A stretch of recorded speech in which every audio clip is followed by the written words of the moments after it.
So guys, before I start, I want to ask you a question. How many of you are currently building something, a story, a product, or anything like that? Please raise your hand. So definitely quite a lot of you.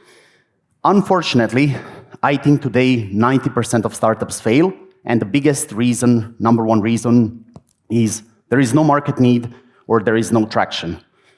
My question is, what if you solve distribution before you ever wrote a single line of code, before you ever launched your product or a service? And today, maybe I have an answer for that. Before I start, let me quickly introduce myself. My name is Mateo. My most proudest role is that I'm a father and a husband to my beautiful wife and my daughter. Before that, I was #1 on freelancer.com, the biggest freelancing platform in the world, and I built BrightDock, agency that was doing some really amazing projects in the software space. Also, we launched our own startup in the COVID era, which was called Hook. We got 10,000 users in a week. It was going really amazing. We had almost 10% of market share. And then, as they say it in startup terminology, we failed miserably. It was maybe not the perfect timing. We didn't build a great product. And then we decided to do something differently. So luckily today, I'm building something new. It's called AI Video Bootcamp. It's the biggest paid AI image and video community globally. We are also building our SaaS called PromptWise because of the need we have. And it all started with one viral channel. We got 300 million views in just 30 days. I don't want to take any credits where credit isn't due. So basically, my partner created this amazing channel that was taking you through different eras of history. It would show you, you wake up as Cleopatra, you wake up as Caesar, something else. And at one point, I saw that channel and I said, I want to be part of that story. I said to him, what you're building is amazing, but what you're selling is horrible. And basically, we partnered up. It was a really good match. We created some new channels. We had 500 million views over the next 35, 40 days. And we proved we could make AI content that the world watches. Why don't we try to teach people exactly how this is done? 6 months later, we got to 20,000 paying members. This data is from last week, so we are now on 2 million ARR, and it took us just 6 months to get here. But the funny story is, again, the numbers are a little bit old. From last week, we are now on 20.3 thousand members. We are on 163,000 MRR, and the rest of the numbers are quite similar. You would expect, all of this happened because of this super viral channel. We thought the same. We thought, we have all this distribution sorted out. Now the only thing we need to do is create a course, a community, something, and the magic will happen. 3 days before we wanted to launch our product, the views died out completely across all of the channels. We had this amazing distribution, 500 million views going on for us. We were supposed to be this massive success story because once you have 500 million views, you expect to have insane amount of sales. TikTok changed the algorithm. We completely died out. Luckily, we didn't want to surrender. We wanted to continue. And I'm here to tell you today that you do not need viral accounts to build a community. You do not need viral accounts to build any sort of product. And you can start super small. My first advice today is, at least that worked for us, was start with Meta ads. So it's Instagram, it's Facebook. I think with the new updates that creative concepts are everything, and if you have somebody who is creative or you are creative, I think you can do amazing things. It's the easiest platform to scale. You can easily find what works and double down, and you can just multiply it. This brings me to the next challenge of our story, is that for the longest time, we had ROAS, or return on ad spend, of 1. So when we started, it was like 1.3, 1.4. Then when we scaled over $100,000 a month, it dropped to 1. And this was a beautiful story because you get your money back month 1, and then next month, it's pure profit. It can't get better than that. But as it usually goes, our ROAS went somewhere in March from 1 to 0.9, 0.8, 0.7, 0.6, 0.5, and you can probably continue that story. At the moment when we were planning to quit Meta and find something else that works for us, I spoke with one really famous marketing guy, and he told me, you have 10,000 sales from Meta, and Meta is 2 billion people. Trust me, you didn't touch even 1% of your potential audience. You're just not being creative enough. And that guy is Alex Hormozi. Maybe somebody of you knows him here. Yeah, I see some hands. He's a very famous marketing guy on speaking about business, about sales, about all this stuff, and he has some really valid advices. Because we are doing quite well on their platform called School, they brought us to LA. We spoke about all these amazing things, including one of the things being, our meta ads and how we can do better. We used AI, we started becoming way more creative. Probably a lot of you here know OpenClaw. OpenClaw started running insane amount of creative concepts for us. And since last few weeks, our ROAS is again above 1, and we are continuing our trajectory. The next step you can do is obviously expand paid channels. However, maybe if you are a little bit earlier, it's not the great timing. You want to focus on one platform. You don't want to chase all channels at once. But once you do, my idea is that the next logical thing for us is TikTok, then Reddit, then Pinterest, and so on and so on. The next thing I can tell you is whatever you're building, I think that you can get AEO or GEO starting from you going from day one. If you're not familiar with this terminology, it used to be SEO for the last 25 years, search engine optimization. You would basically want to position your brand on Google, Bing, or similar networks. And since like 2 years ago, 3 years ago, it's now all about this generative AI and LLMs like GPT, Claude, and so on.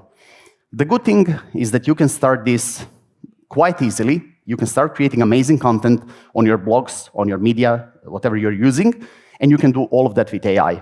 I heard a lot of people saying, AI doesn't work. AI has this problem and that problem. It will be banned, shadow banned. These platforms won't rank AI content. Our content is exclusively AI, and we have so many citations from all these different providers, so it's definitely possible.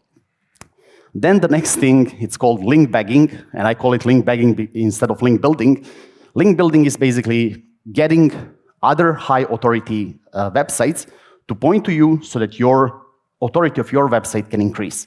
Why it's called link bagging in my dictionary is because you call a lot of journalists, a lot of media, reporters, and you beg them for links. You send them a lot of messages, a lot of calls, a lot of emails, and you try to get your story covered.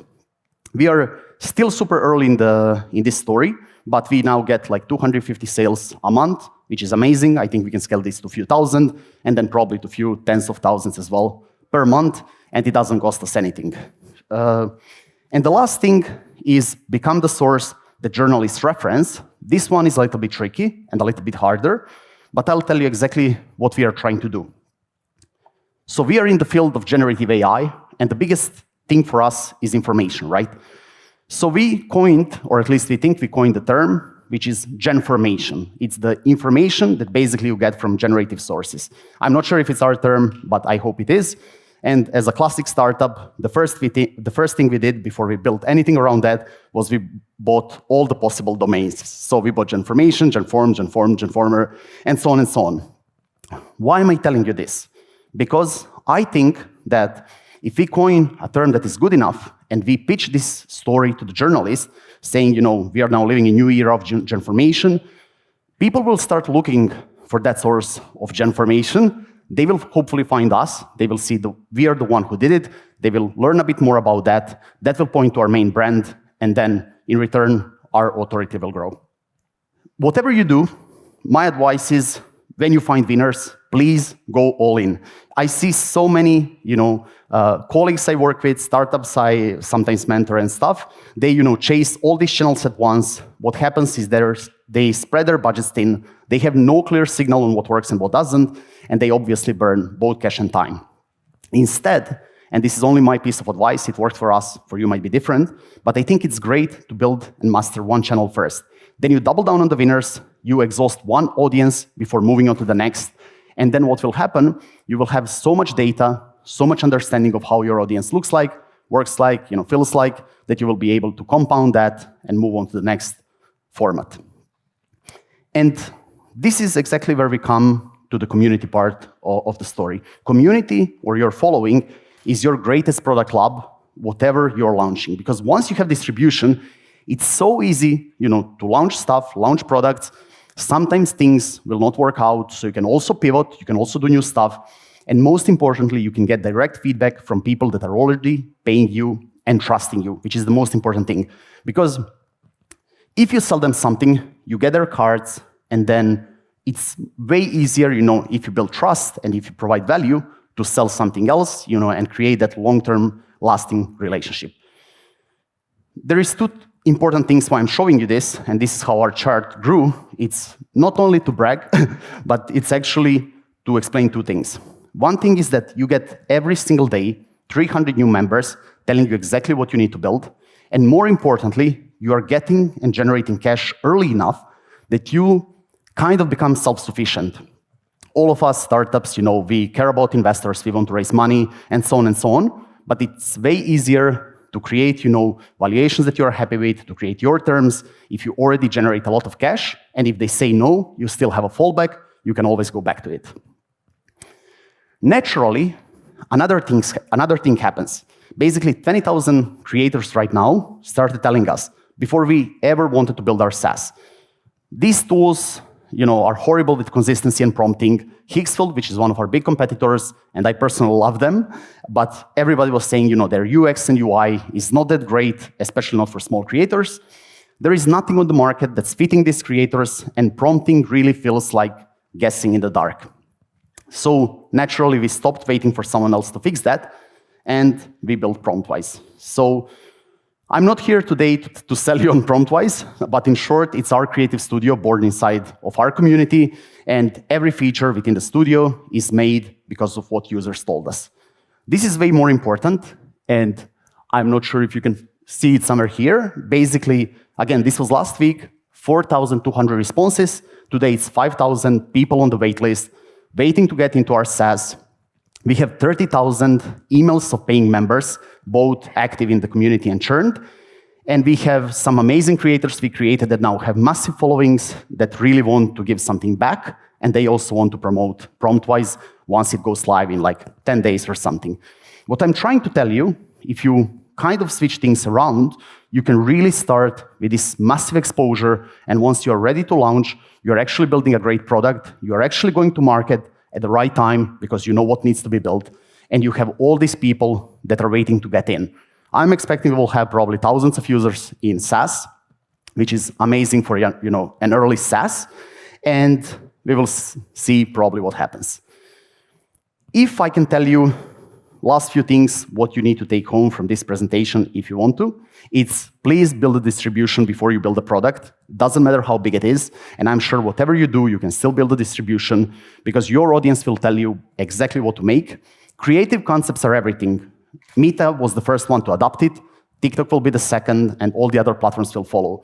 They will reward creativity, they will reward great hooks, they will reward people who know how to manage retention, and then you will be able to double down on the winners. Again, your community is your product lab, so 20,000 people, in my eyes, that are paying, that want to use your software, beats any kind of survey you can pay for, any kind of UX, UI testing groups, because these are your users that understand this and that want to pay for your product. And most important thing for today is that 2026 is the most competitive market in history. I think that everybody here knows that famous saying by Reid Hoffman. He said something like, if you're not ashamed of the first product you launch, you're launching too late. I have to say I completely disagree with that. That maybe worked like 10 years ago. But today, everything is so competitive. People expect greatness, people expect amazing products, and when you launch, it can be a little bit buggy, but it cannot be too bad. So average doesn't fly anymore. Please, please, please make it count. Thank you.